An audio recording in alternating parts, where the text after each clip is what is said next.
Alright guys, so tonight I'm going to be taking a look at the Ranbat from January 21st, just a couple nights ago.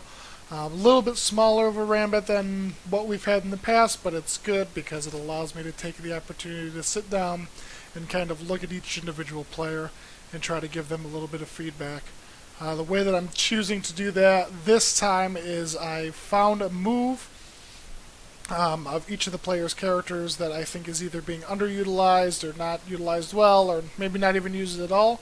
I'm trying to highlight those moves, go over what's good about them, how they can be used in different situations, and how to incorporate them into the game and why it's important to do so. I did that for pretty much all of the players with the exception of King Hippo, just because I know he was playing a new character. I don't know if that's someone he's going to stick with or not. If he decides to, then maybe we can go back and take a look at that again. But I found a move for everybody else. So with that being said, let's take a look. Alright, so let's start with Joseph Joestar and his Jack. So what I think is really missing from your game is the utilization of Jack's 2-jab.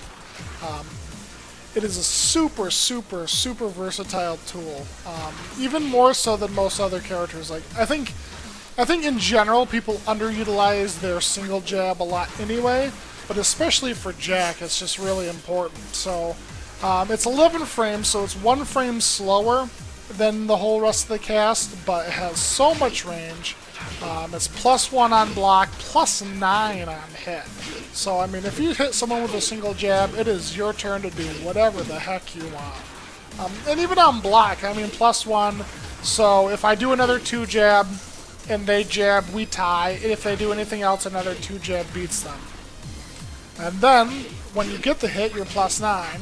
You can do whatever you want. But even without the hit, people are generally going to block after this. So you can do 2-jab into down back 1, 2-jab into down 4, 2-jab into throws, like 2-jab into buffered tombstone, like that is huge. And that works on players of all experience levels, all calibers. That will just, I can't do it because I'm out of practice with it, but like 2-jab into tombstone is huge. It's huge. You'll get so much mileage out of that. Or 2-jab into any of his throws. Quarter circle forward 1. Quarter circle back 2. They're all command throws. They all have to be broken with the right button press. So that's really how you can kind of start your offense. And it's also a way of, if you feel like you're getting rushed down, which it seemed like you might have been a little bit, just to kind of stop. It's one of your fastest moves besides forward 2. There's no real risk to throwing it out unless it gets crushed or something, but it's not punishable, of course, like forward 2 is. So that is just a way to completely set up your offense. And there's some really wonky interactions with like Jack 2-jab that I'm not really going to go into here, but trust me when I say like doing this, even though it seems risky because you're just throwing out highs all the time, it's just really good. And you just use it to set up your offense. Or sometimes you don't. Sometimes you just do 2-jab and you just back up. Especially if they're getting like hyper aggressive. You know, do a 2-jab, run away. Do a 2-jab, run away. Do a 2-jab, power crush. You know, whatever the heck you want. But this is like the most basic way that Jack can set up his offense. Besides just like running up and doing stuff, which is also very good. But this kind of helps you control the pace of the match a little bit more. So experiment with it. Start throwing out just lots of regular 2-jab to kind of get your offense started. I think you'll find that it's going to help slow down people. It's going to help put them at your pace, and it's going to help you kind of control the pace of the match so you're maybe not getting so overwhelmed. You have a little bit of time to think about what you want to do and how you want to start picking people apart. Alright, now for Vanilla Chris and his Lars, the move I'd like to see you start maybe playing around with is forward 1+2. I played a lot of Lars back in Tekken 6, and obviously he was a much better character overall back then, but this is a move that I see has been kind of lost in time, I think. I don't see... Not that I see a lot of Lars players in general, but when I do, I don't see them really using this move too much. So the nice thing is that it works in nicely with his running 3. They do accomplish very different things, but it's another move that you can use at this space here. And I find that when I watch you play, you're fairly comfortable, but when it comes time to like go in, you don't really have a way to necessarily go in. Now, running 3 is your way to go in for frame advantage and continue poking, but this is kind of like a way of knocking someone out too. I think it's just a good move, so let me explain why I think it's pretty good. First off, normal hit, knocks down. So if they're flailing near the wall, this can wall splat them. Counter hit, boom, combo starter. Now you're going to have to find a good combo for it. I obviously don't know what it is. Keep in mind that you cannot corkscrew after it. It corkscrews them on counter hit, so whatever you do there, you can probably get over 50 damage. So again, counter hit launcher, pretty good, a lot of range. The other reason why I think this is really good is because it's only a -11, and the thing is, it pushes the opponent back so far that 90% of the cast can't punish it. So that's the amount of distance. Alright, so if we go in here and we make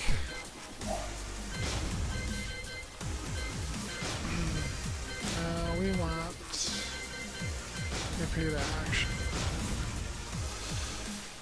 So let's see here. Well, let's not do that yet. Spoiler alert. Let's just do that. So as you can see, jabs do not hit. That does hit, but it's not guaranteed. Not guaranteed. Because it's only -11. So as you can see, it doesn't punish. So, reason that's good is like I already did.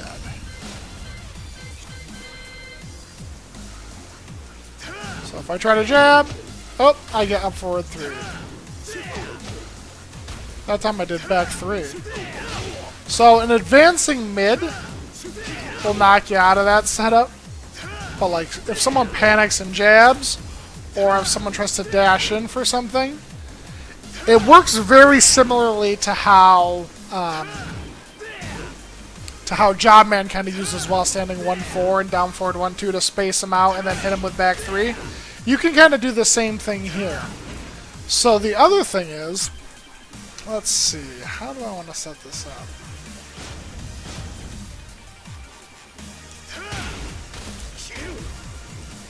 So you can do that. Let's see. Like if you don't want to go for something risky like up forward 3, you can do a backdash, and that'll be a lot of options. So I'm picking, of course, ones that are hitting, but you kind of see where I'm going with this. So if someone just kind of mindlessly jabs or mindlessly walks in, it's a little hard to set up. I would backdash a couple times, you know, just kind of back up after it and see what they're doing. But if they immediately push a button or dash in, up forward 3 a lot of times will catch them. And if they don't, then you can back up and whiff punish. At the very least, almost no one can punish you for that move. And you're almost put in a pretty much a neutral situation because of the way that it spaces you out. And like I said, counter hit launcher is pretty good. So, just play around with it. Like I said, it's the biggest thing that I want to give everyone is like just ideas for moves that they're not necessarily using now. I don't expect everyone to necessarily incorporate these moves 100%. Like for Jack, for example, yeah, you want to incorporate that 100%. But if you don't find that you find a lot of use out of this move, great. But it is one that I use a lot. And because it's pretty much safe, Creates an interesting spacing. It's a good move to play around with. Alright, now, for Mordred and his Asuka. I'm keeping yours really simple. For one, you can use the one I'm going to do for Jobman as well. Obviously, you guys play the same character, but for you, the one thing that I'm really noticing that you don't use a lot is down back 3. You use a lot of the string lows, but you don't ever really use too much down back 3. It is hands down her best low poke. It's got tons of range, as you can see. It's +4 on hit, so it lets you set up that offense. This is uninterruptible down forward 1. And just don't underestimate your ability to just run up and hit people with that 2 or 3 times in a row. Because if you get them to the point where they block so they're not getting hit by this, then you can just keep sweeping their leg. And that, because it has so much range, like look at this spacing. You hit them with that, if they want to attack, you can just backdash and forward 2. You know? It's just such a good low, especially because of the range. The damage on it is pretty good. 17 is a good chunk of damage for a low. On counter hit, it gives you that kind of crumple stem, which is +14. So if you hit that on counter hit, you get a free mix-up. Whatever you want to do. Do it again, or try 1+2. Either way, they pretty much cannot interrupt you. You get free reign. So that low is just incredibly good. So use it more. That's one of the biggest things that I see kind of jumping out is that's going to help you kind of solidify your poke game. Playing with that, learning how to use that is going to kind of take your Asuka to the next level. I think your whiff punishment is already really good with forward 2. So learning how to kind of like use this to annoy someone into attacking more, especially getting like good use out of this like full range spacing, you're gonna find yourself getting a lot more opportunities to take advantage of your whiff punishment with forward 2. Alright, now for Jobman. Here's a move that I don't see you use too much. I don't remember if you've used it in that set because honestly I haven't recorded that part. I'm going to do that afterwards. But I don't remember seeing this move. So that move would be down back 2. So let me show you some of the cool things that you could do with down back 2, specifically in the Steve matchup, which I think of all the matchups that you deal with on a regular basis, it's going to be the most useful. So let me show you a couple things. So for one, if Steve is just kind of using flicker, back 1, he's going to do something else, right? So sometimes at range, Steve players will just kind of use that string. Nope, can't do it. If you time it wrong, yes, they can hit you, but for the most part, it's got a pretty generous high crush window. More importantly, this is a pretty common setup with all Steves, but oh, I gotta do it right here.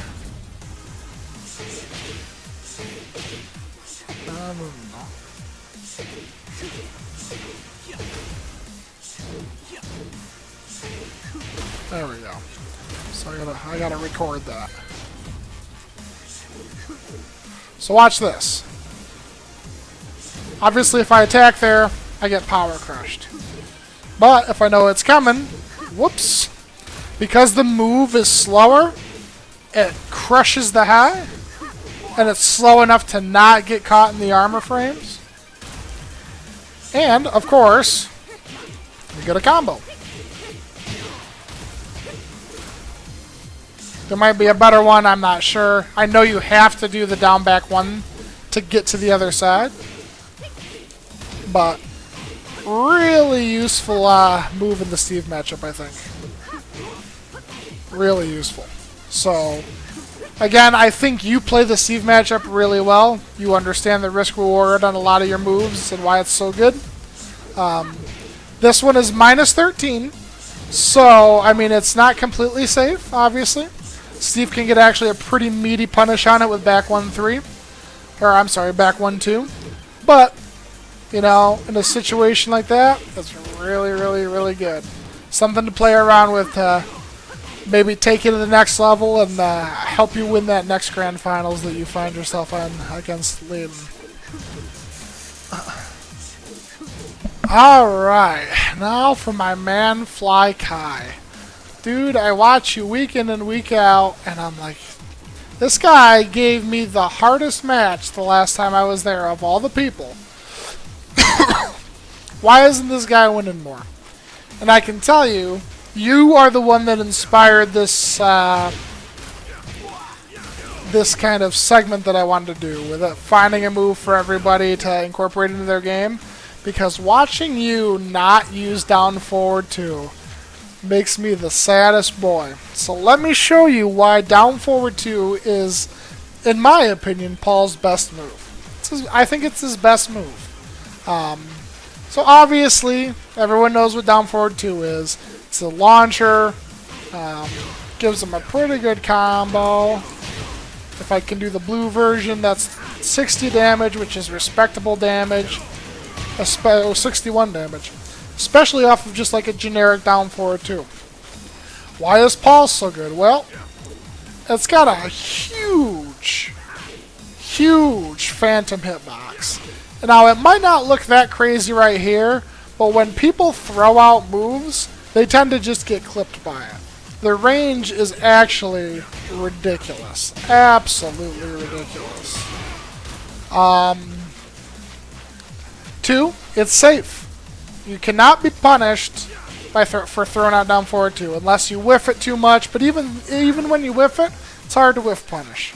It also tracks okay, so it's not gonna, you know, be your go-to tracking move, but it's really good for your sidestep. If you sidestep and down forward 2, you either get a launch or it gets blocked and you're no worse for wear.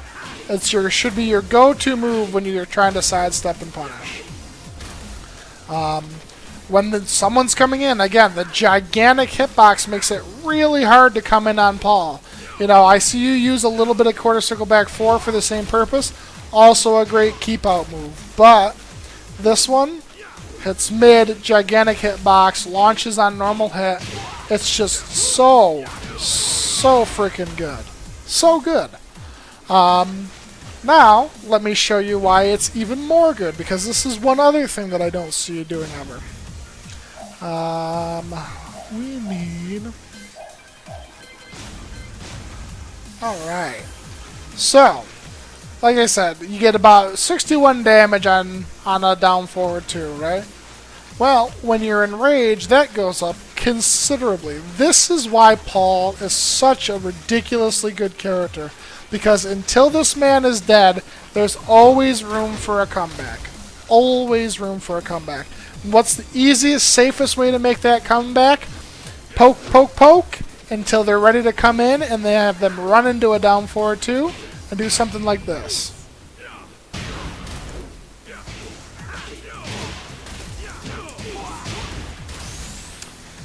So, really simple combo.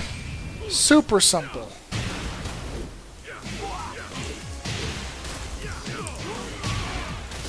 $83 damage. Half-life. That's without a wall. If you want to take him to a wall, say you're on a walled stage and the wall's really far, this is the other combo you could do.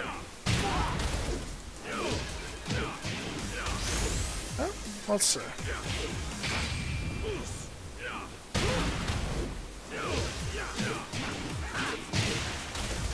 Oh gosh, I suck. One more time.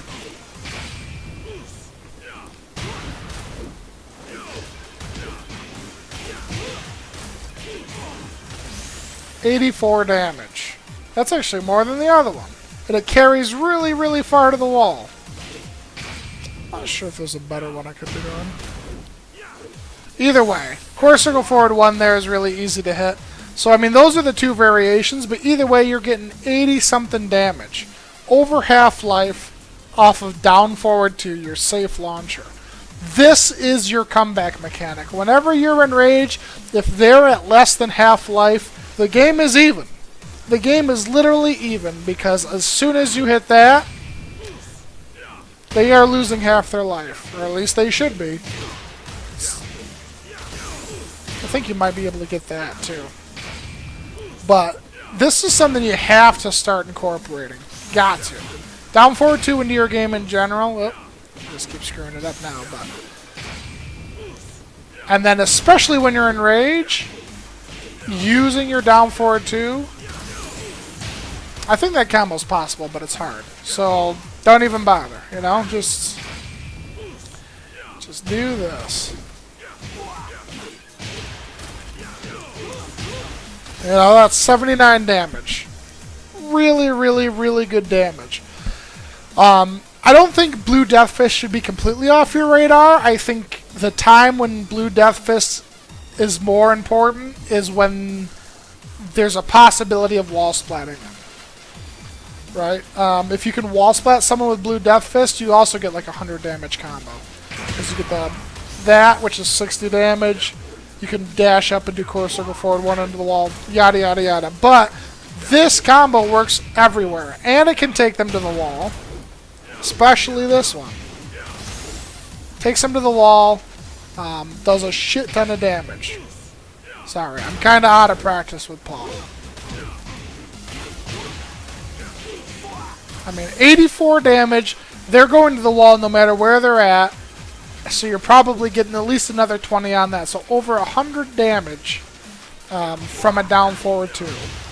Absolutely freaking insane. Something you gotta do. It's what makes Paul such a dangerous character. Just chuck it out. Play with it. Chuck it out. You have nothing to lose. Especially at these Ranbats. Just throw that shit out. All the freaking time. All the time. I guarantee you, if you start using down forward 2, you're going to see your win rate go up. So just use down forward 2. Again, simple combo. Learn this combo. Because it's the most damage. It also carries them to the wall really easily. You can modify it slightly if you want to do a little bit more wall carry. You can do something like that. But, I mean, really, the generic one does almost as much. And it's the most damage. So yeah, dude, do it. Seriously, do it. I've seen you posting about how you feel like you're kind of in a slump. Literally, the piece of the puzzle, the Paul puzzle that you are missing is down forward 2. There's no reason that you should not be using this move 4, 5, 6 times around. There's no reason not to. No reason not to. Do it. Alright, and last but not least, Jeremy. Everyone's pretty familiar with the fact that I don't know shit about Steve, so I had to do some research to figure this out. But there's 2 things I wanted to show you. One is a move that I don't, like I said, you know, the whole thing is I don't think you're really utilizing, because I definitely didn't really know about it. But it might be something you want to add to your game, and that is 2-1. So 2-1 is 12 frames, so 1 frame faster than back 1-2. It's the same amount of damage. Let's turn Rage off. Let's turn Rage off. Because I thought they were both... Yeah, I don't know why one... Okay. So back 1-2 is 26, 2-1 is 26. They both can go into Peekaboo, which is awesome. Obviously, that is more plus frames. This 2-1 is plus 6 on hit, minus 5 on block. The reason I think it's good is because, for one, if you're punishing something minus 12, you can go into Peekaboo, which is awesome. Gives you a little bit more leeway than back 1-2. A little bit more time to think about it. Like if you block something minus 13 like a hop kick, might be a little bit easier to respond with 2-1 versus back 1-2. But I think you can use it the way that you use forward 2-1. And there's no risk because you can't duck the second hit. It jails. So if you do 2-1, you're still at minus 5 on block, right? Forward 2-1 is also minus 5 on block. But if you hit with 2-1, you're plus 6, whereas if you hit with forward 2-1, you're still at minus 1.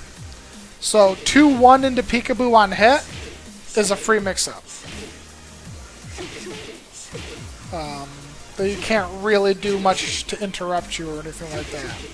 So I think 2-1 might be something you can play with a little bit as another transition into peekaboo. I think that'll help you in pretty much all your matchups because you're really good at utilizing peekaboo. And I think it's a little bit, it doesn't have as much range, but it's another way of when you're applying pressure to get into peekaboo pretty safely. And there's no risk of it getting ducked. The other thing that you can do is because it's minus 5, people might start attacking you, especially on block. So there's a third hit, 2-1-2, and guess what? The last two can be hella delayed, and it knocks down, so it can wall splat. So it's a good way to apply pressure on the wall, because if they are just going to block, then boom. Now you're in their face and peekaboo on the wall. And if you think they're going to try to attack or interrupt you, boom. Fire off the third hit. The third hit's only like minus 12. Crazy. Hella delay it. Put them into the wall. So I think it's just something fun that you can play around with. But I think it's pretty good. And I've seen other Steve players using it to get into peekaboo. And I figured out what it was. And I think it's worth messing around with. I'll leave it to you to figure out the best way to use it. Because I don't fucking know. I just think it's pretty good. Last but not least, something I was thinking about the other day that I'd like to see you do a little bit more is answering situations with down forward 2. It's got so much range. It's homing. It's pretty fast. Counter hit launches. It's safe. Really good. So if someone does something that's minus a lot, or something into a sidewalk, something like that, and you pick up on it, start down forward to him. So let me give you a nice example of exactly what I'm talking about.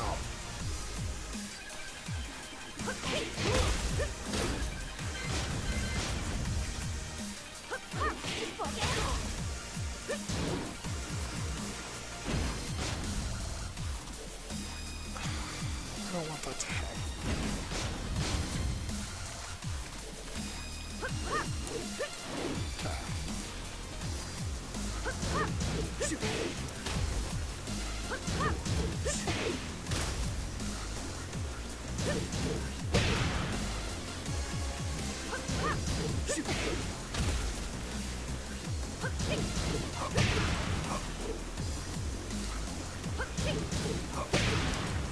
Yeah, so obviously I'm bad at Steve, but I think you're picking up what I'm putting down.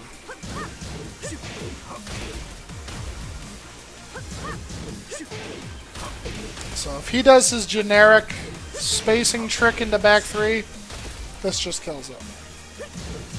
And those are the kind of things that you should be looking for. Now, not necessarily just like the spacing traps, but just, you know, situations where the opponent's minus a lot, and you can use down forward too. It's a really freaking good move. That I know you already do use it a little bit, but there's just no reason not to use it a ton. Alright, now for the match of the week this week, it would be a crime to not look at the grand final set that happened between Jeremy and Jobman, because this was an incredibly good set. Jobman had taken the initial meeting earlier in Winners Finals pretty convincingly, but there's some really good adaptation on both sides that comes down to a really, really exciting double Luigi. So let's take a look.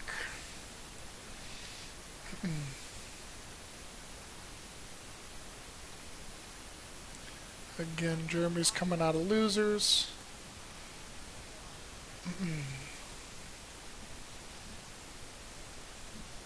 Let's take a peek.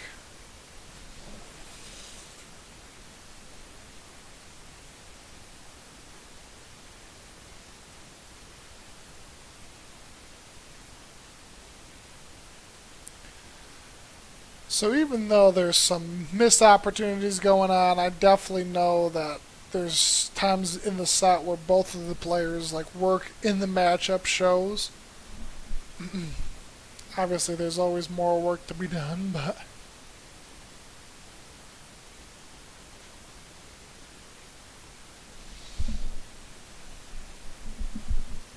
I lost sending 1-4. Classic.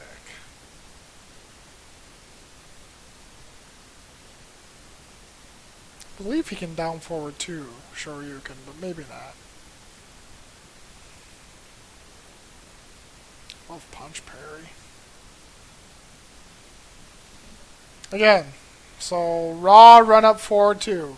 Usually a pretty terrible idea, but against Steve, it's not.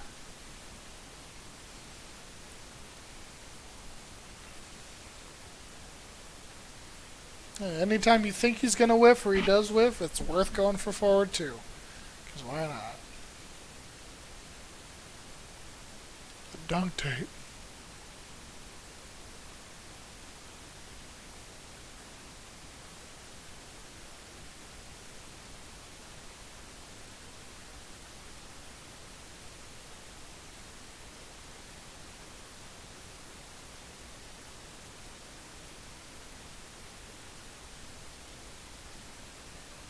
Steve can launch forward too easy. Maybe he can.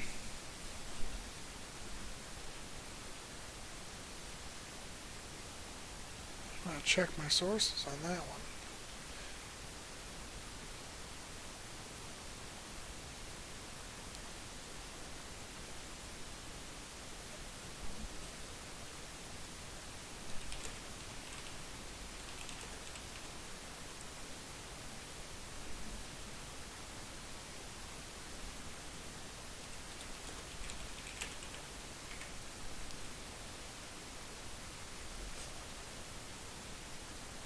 Yeah, certainly can.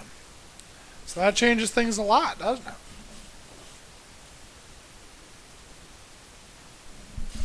See? Shows what I know about Steve.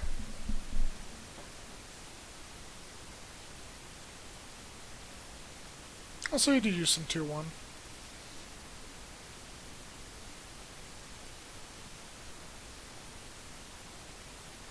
Still, I would use more.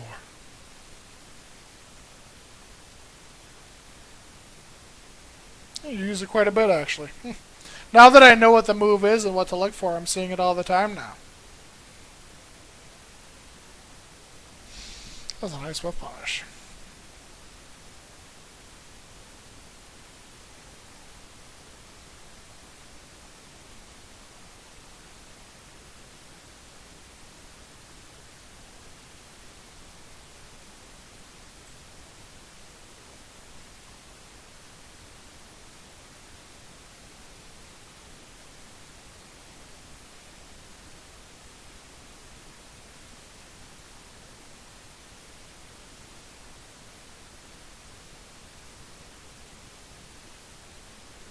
Nice.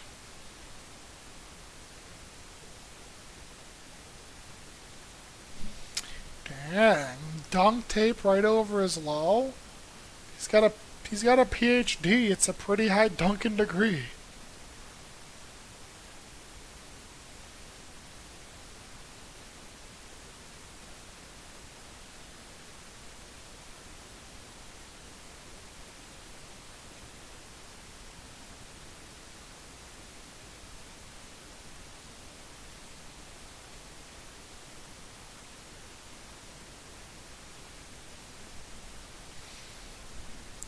Well, considering that Steve can launch forward too, then maybe it's good that I showed you a different launcher to use. Definitely can't launch down back too.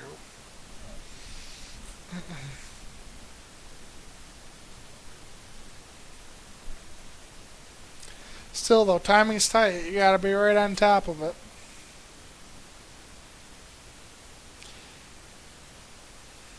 Gotta be right on top of it to do that. But it's worth practicing.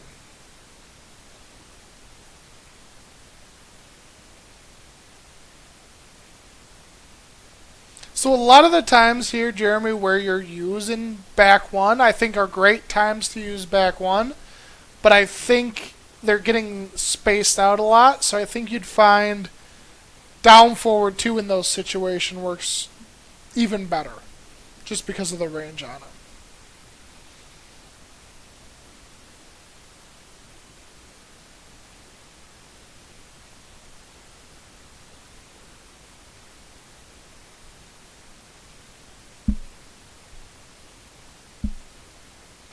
Ouchie. It's a lot of Danny. Lot of Danny.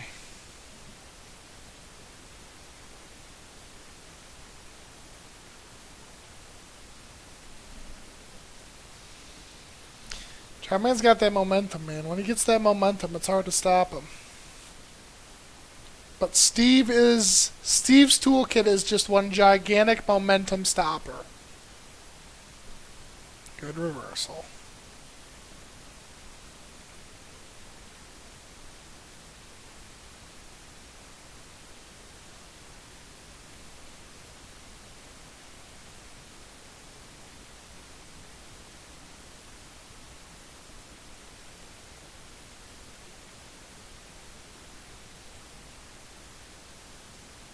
Ooh, boy.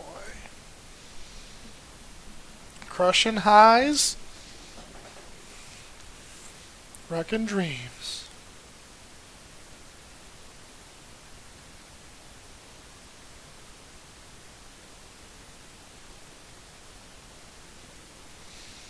So Jeremy I like how he was using the power crush pushback the same way Jobman uses his strings to push back. And then dunking him with dunk tape as soon as he runs in afterwards. I like it a lot.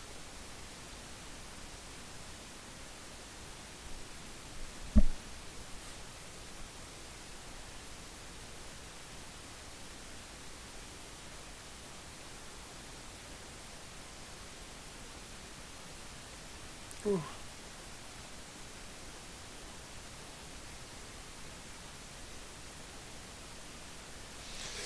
Opportunity. I mean, this is going to hurt, but it's definitely not going to kill him. Could have killed him if you ducked and launched that string, though. Ooh. Man. Jobman's punishment is literally the only thing that's holding him back from just consistently being in the grand finals of these every week, I think. His punishment compared to every other aspect of his game is just so weak.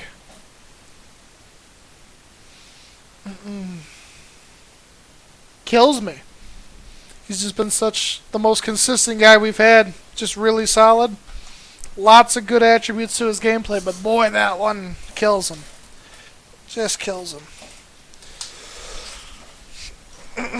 Doesn't gotta work on using your 2-3 punishment and nailing like your launchers from while standing when you get them.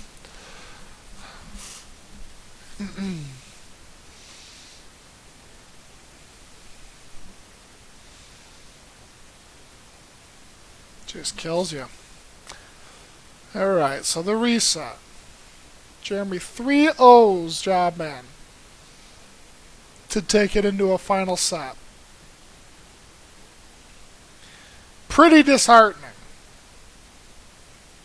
It'd be pretty disheartening. But, see what happens.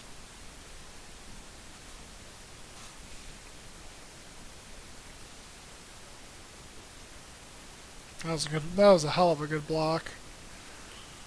A hell of a good block. A down 2-1 string is really hard to deal with at the end of a round.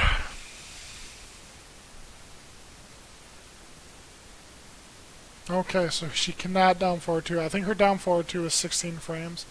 I think that's only minus 15 now. So she gotta do 2-3 to it.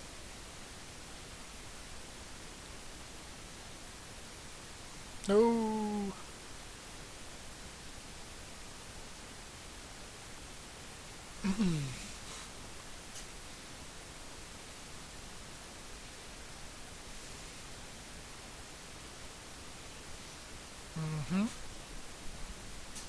It's a good place to can cans because you're -5. I didn't realize that at first, but or until I did a little bit more research on what I was doing today. But yeah, forward 2-1, even if they don't duck it, you're -5. So it's a good place to can cans.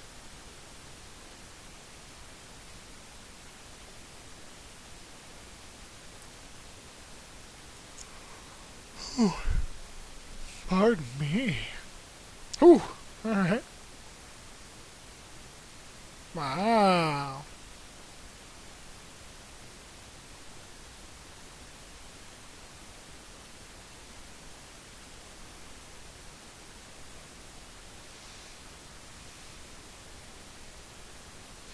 Yeah, you do use 2-1 a bit. Whoops. Well, now you know what I think of that move then. Obviously, you already used it enough, but the down forward 2 was still good info.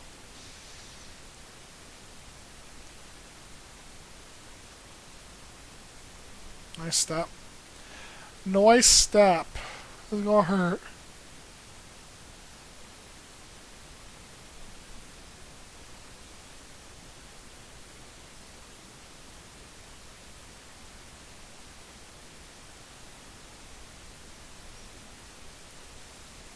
A classic spacing trap. Only instead of back 2, now you're using Dunkaroos. I like it.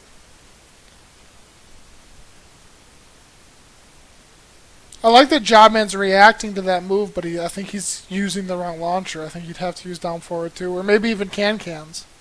Can-cans might work. Nail the counter hit and launch it every time. I think while +2 was just too slow to interrupt the second hit.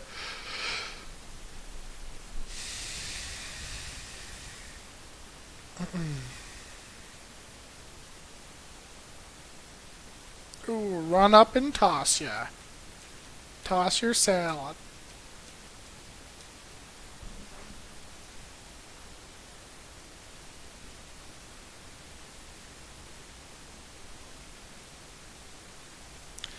Yeah. Back 2ing forward 2. Definitely going to change the matchup for you quite a bit. It's such a good match. I can't wait to see when you guys have really both kind of perfected it. Where it takes you.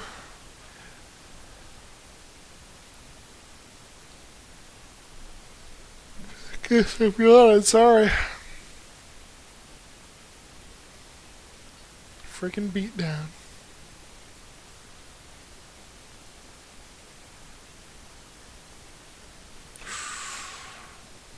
Oh, Zoink Scoob.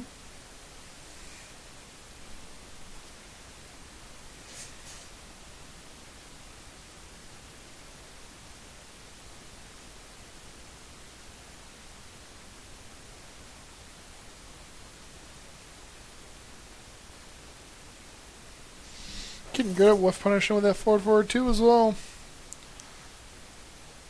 Which is good. It's a good whiff punisher.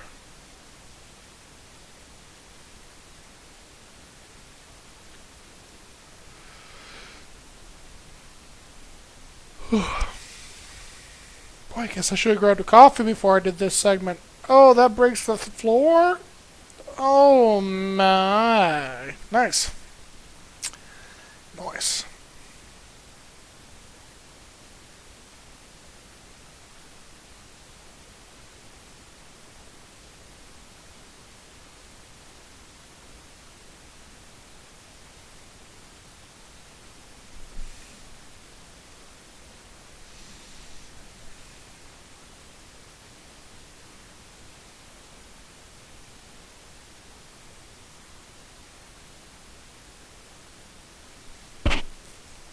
Ooh, okay. Oh, nice. Oh, boy. A man's launcher.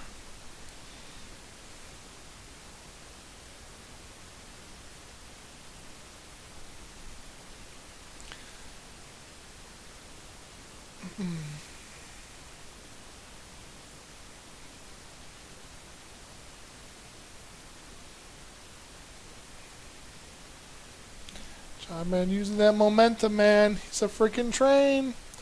That was a hell of a dunk tape.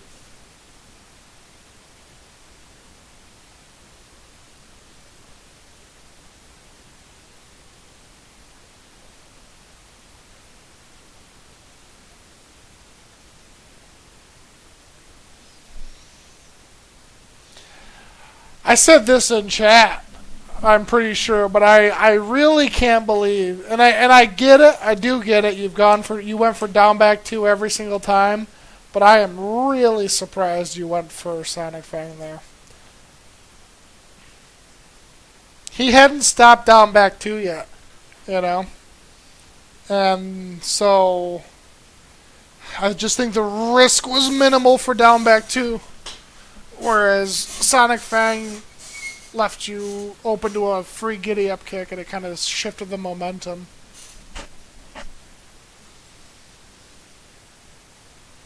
I think you could have down back two to get him to hit him. Could have stayed up and then done it, or even if he stood up and got hit by the down back two, then you could have done the rage drive, or I don't know. I think people are catching on so much to that setup that I think it's going to hit really infrequently against people that you play all the time. So I would start thinking about that. Like, that's the kind of thing you can do against people that don't play Steve or haven't played your Steve before, but against the people that you play all the time, it's going to be so rare for you to hit that Sonic Fang.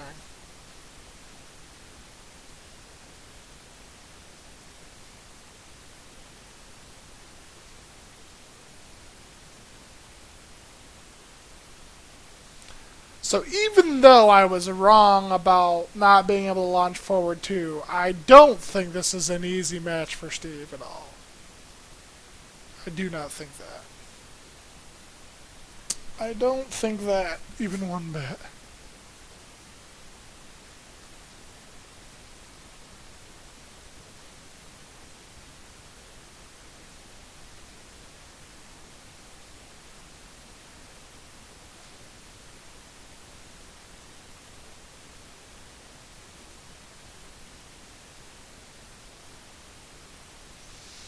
You just started running train. Ooh. That giddy up kick was back one too. Or Sonic Fang.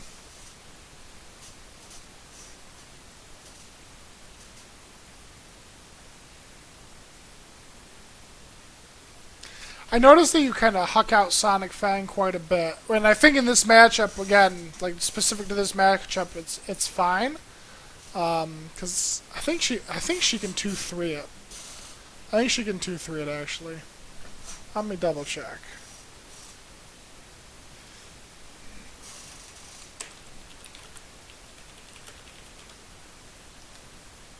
So it's minus 12 to minus 11. See, it used to be minus 13. And that's 12. Yeah, so she can 2-3 it. So if Jobman starts doing that, you could eat a lot of damage for doing that. I think, especially in this matchup specifically, in this set, a lot of the places where you were just throwing out random Sonic Fang, that would be where you'd want to use down forward too. Again, like right now, you're not getting punished for it, so it's fine. But I just feel like I like where you're using it. I just think down forward 2 is a safer option that leads to more reward. But as far as like, this is where I should use an advancing 14 frame mid, I think the choices are good.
Ooh, could have been beat down in the downtown.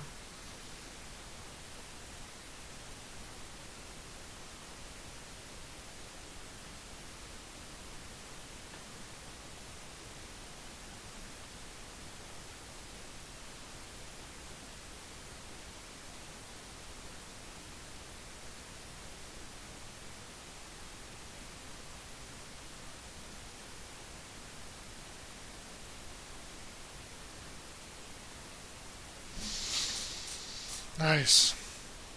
I don't think you do enough toe stomp. Literally, as I'm saying it, when their back is to the wall and they can't get away from it.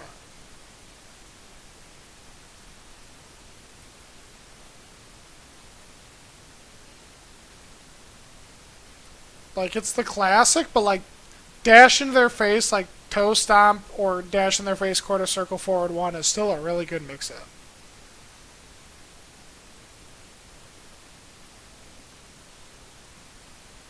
And when their back is to the wall, sometimes you get the weird angles where you can do down two and they hit the wall and then you can Sonic Fang and stuff. So, I would say it's worth going for. Especially when you're kind of like, you've got the momentum going in your favor. Like, yeah, do some toe stomping. Mix it up with quarter circle forward one. Get. Alright. Had to take a quick break to take the dogs out, but we're back for the final match.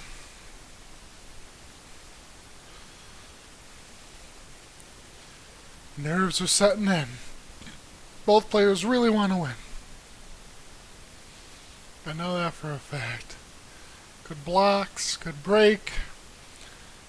Just both players playing so solid right now. Ooh! He pulled back on the trigger.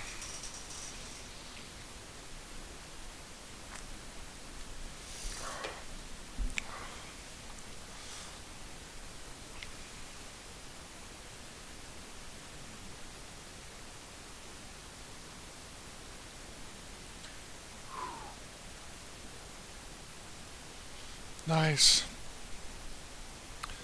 Good choices.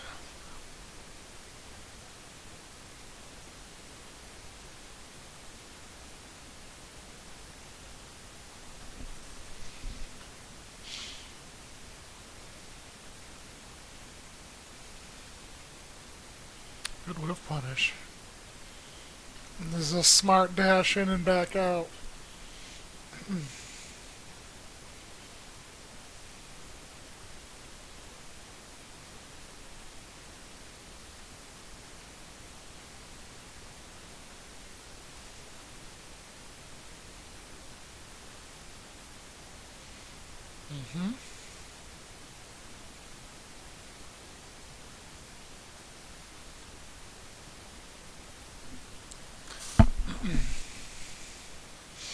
Good punish.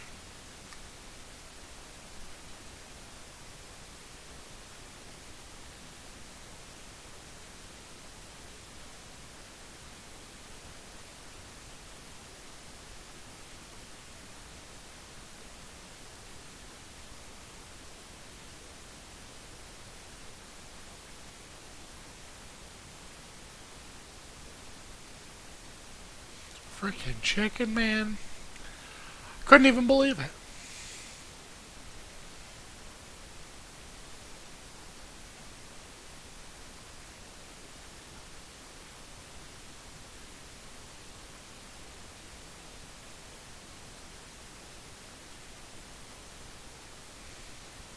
Mix-ups, throw break.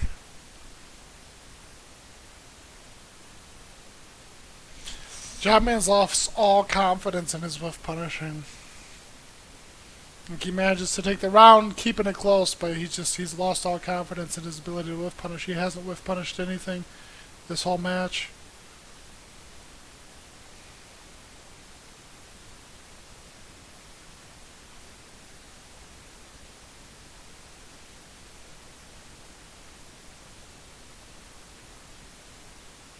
The throw breaks. He's afraid to push any buttons.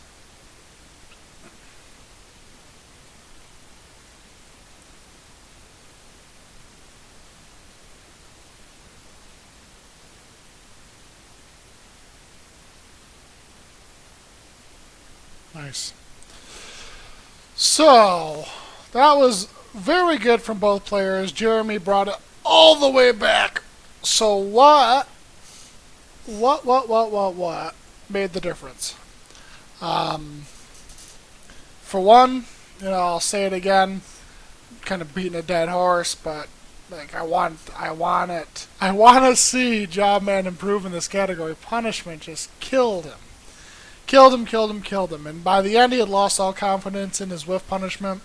I saw him, the one big whiff punish where he looked like he was going to forward to something, but then he canceled it. It might have been an accident or he just wasn't sure. It's hard to say, but he stopped going for it altogether at the end. A lot of things that could be 2-3'd. Shoryuken, Sonic Fang. I guess those are the two big things, but those moves were used a whole lot. Dunk can be 2-3'd. I think Dunk can actually be... Let's see. Let's look it up.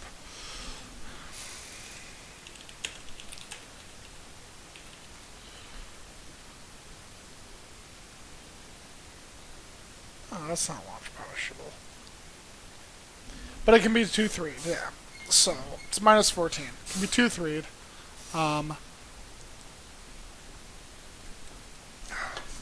So, Dunk, Sonic Fang, back to... what was the other one? Anyway, those moves can all be 2-3'd. Just ducking strings and stuff and not getting while standing launchers killed him. Those are the big things. He had solid throw breaks. The other big thing is there was just... Jeremy did a better job of adapting, I think. Jeremy had a really good read on when Jobman wanted to run him. He was hitting him with up forward 2 a lot, and it was from different things, from pushing him out the same way kind of Jobman is pretty famous for, like Jeremy would use the power crush to push him out and then clobber him on the way in. He was getting hard reads on his lows with it, or just when he was dashing in. When he would want to do that forward 2 cancel to come in, he hit him out of that once with up forward 2. He just had a really solid read on when Jobman wanted to come in. And Jobman just didn't really do much to stop that. Didn't really change up his timing enough to avoid that. And the other thing is when the pressure was on there at the M, Jobman just kind of kept going back to his old tricks. The while standing 1-4 into back 3, the forward 2-1 into back 3. And he looked like he was really lost because Jeremy did a really good job pretty much that whole set of not getting hit by any of those setups. So now Jobman's got to find, at least against Jeremy, he's got to find something else to do there. So if he thinks he's just going to block, or, just take the fact that that move is free. If he's not ducking the string, you got lucky, he didn't duck the string, but you're probably not going to get a back 3. See what he does. See if he can come in now. But Jeremy just wasn't falling for those setups. And Jobman was looking a little bit lost at the end there, just kind of going back to those familiar things, and they just weren't working out for him. So a really exciting set though either way. I think Jobman should definitely be commended considering Jeremy ran through him 3-0 in the first set. But Jobman didn't lose his cool, stuck with it, and ended up making it a really good, really close set. It was really a lot of fun to watch. So, awesome set, awesome Ranbat. Looking forward to the next one. Hopefully we can have a little bit better of a turnout. But, yeah, really exciting stuff, guys. So keep it up. Keep working on those matchups. Work on that punishment. And you guys are going to keep having great sets like this going forward. So I look forward to watching them. We'll see you next time.